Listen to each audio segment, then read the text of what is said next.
British Prime Minister Keir Starmer's Labour government has been under intense pressure from scores of its own members to demonstrate more robust support for the Palestinians. But a terrorist attack at a synagogue last week in Manchester, which led to the death of 2 people during prayer services on Yom Kippur, one of the holiest holidays for the Jewish community, that has now exposed a competing political reality for the British Prime Minister. There is growing anger among Jews in Britain who believe that Starmer's government is doing far too little to protect them from the rising hate and the rising anti-Semitism. The Manchester police have said that the synagogue attack was carried out by a man named Jihad al-Shami, who's a British citizen of Syrian origin. They say that he was influenced by what they describe as the extreme Islamist ideology. A vile individual committed a terrorist attack that attacked Jews because they are Jews and attacked Britain because of our values. So many Jewish families first came to this country as a place of refuge, fleeing the greatest evil ever inflicted on a people. And Britain welcomed them.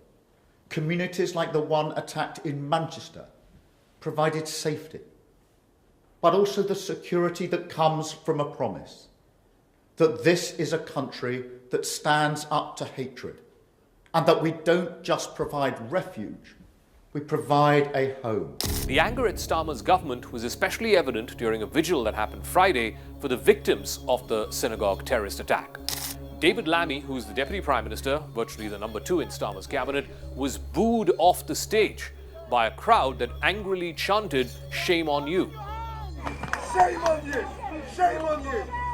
They loudly demanded that Starmer government stop all these pro-Palestinian marches, saying that they instill fear in the minds of Jewish residents. On Saturday, there was a massive protest in London against the British government and its ban of a pro-Palestinian group. That rally went ahead despite a formal request from the London Metropolitan Police to cancel it.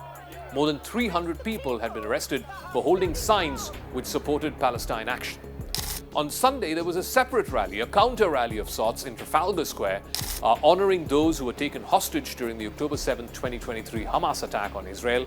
It called on Hamas to release all the remaining hostages, which is the first point of the Trump peace plan, which Hamas has now agreed to. Tuesday marks the 2-year anniversary of the Hamas attack in Israel, in which 1,200 people were killed. These 2 back-to-back rallies over the weekend, one in support of an independent Palestine, the other in support of the abducted Jewish hostages, just a day apart, mark just how starkly divided Britain is on the issue of the war on Gaza, and also, by consequence, whether the support or the hate that is directed at Israel and the Jewish community at large. Today is a day to remember the deaths of over 1,000 people 2 years ago, and that is, of course, terrible. But if that is terrible, what is killing perhaps as many as 200,000 people in Gaza since then? And those are murders not just created by a separate state from Britain, but actively supported by this country in terms of diplomatic support, military support, sending weapons. The RAF and other military sections of the British society have been supporting what's been happening in Gaza, and it's not what the British people want, it's not what these students want, and it's absolutely outrageous. Keir Starmer rose to power in the Labour Party by pledging to rid its ranks of anti-Semitism that had flourished under his predecessor, Jeremy Corbyn. Eager to repair his relationship with Britain's nearly 300,000 Jewish voters, when he was elected Prime Minister back in 2024, Starmer said in his acceptance speech that anti-Semitism was a stain on his party, and he vowed to tear out this poison from its roots. But a year plus later, the pressure and the politics on Starmer has completely shifted.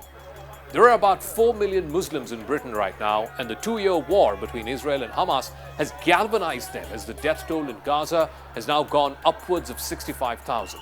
So today, to revive the hope of peace and a 2-state solution, I state clearly, as Prime Minister of this great country, that the United Kingdom formally recognises the state of Palestine.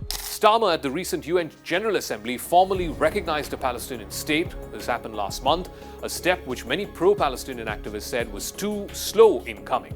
More than 250 British members of parliament from 9 different political parties, including Starmer's party, the Labour Party, signed a letter urging Britain to recognize Palestinian statehood. Britain joined France, Canada, and Australia as some of the leading Western countries to recognize an independent Palestine. But Starmer is facing increasing pressure from the right, which has now manifested itself into multiple political parties with their various iterations. The most popular politician on the right happens to be Nigel Farage of Reform UK, who's a populist right-winger, much like Donald Trump in the United States.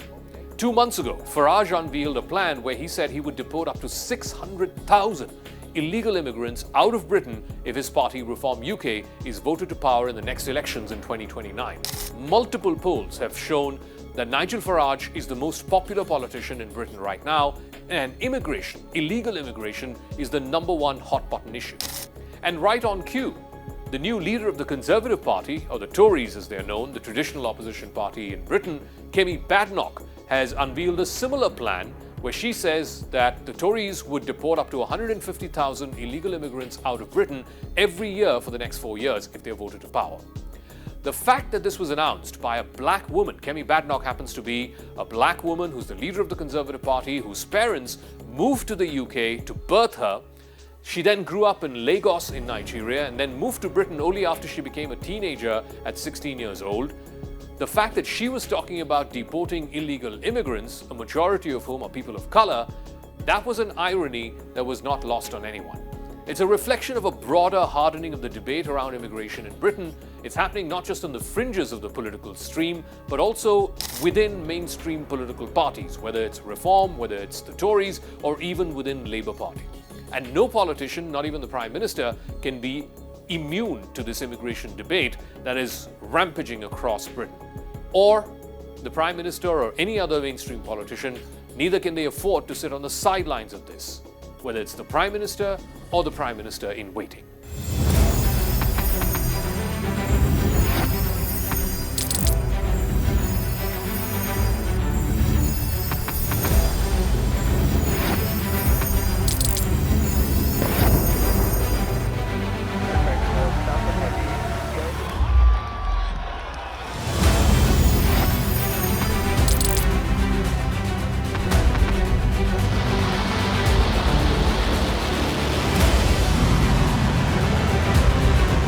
Been fighting so long and so hard that they don't know what the they're doing.